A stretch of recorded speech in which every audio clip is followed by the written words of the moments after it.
Greetings, welcome to the Lab 3 walkthrough. This lab incorporates a splash page, list activity, sound and image files, a gallery, so there are many items in this lab. One thing to point out, this lab can get large, and so you do need to be careful with your image and sound file sizes. However, since it's going to by default become large since we're using so many images and sound files, if you have not yet installed Genymotion on your development system, you may want to do so. Use your .edu account.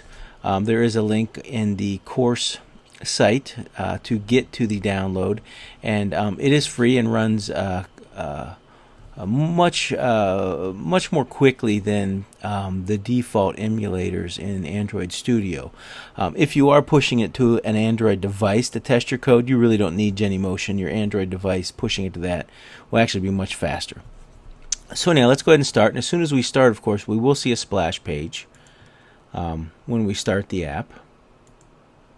And there's our splash page.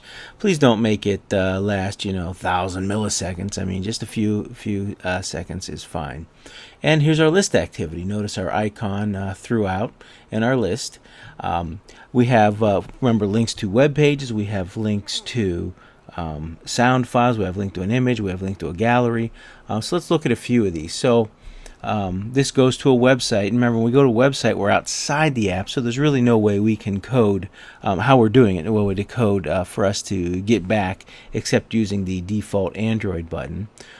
So this has 3 websites, so we go to different websites, and these are active in terms of when I'm going there. These are what's on that site right now. And now we have some ones that you will build yourself.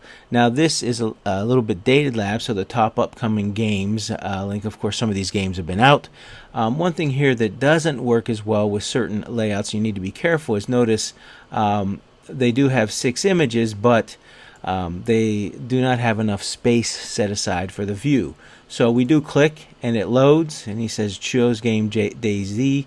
That's a little bit extra. He's actually given it the game name instead of just the number, and so that's a little bit extra piece there. We have our back. We also have 2 sounds that we can load. We have the 1-up sound, and I don't know how this will sound in the recording, but these do play sounds. Short one there, so not really positive, went quick. And we have victory sound. Okay, and we could pause those as well, and it'll begin, but notice the buttons control that. And then finally we have a complete image background. There's still a back button here as well too. So that's our Lab 3. Make sure to watch this video, ask questions as you code it, do sections at a time, and make sure each section works before continually adding on to it. And we'll talk more about this in class.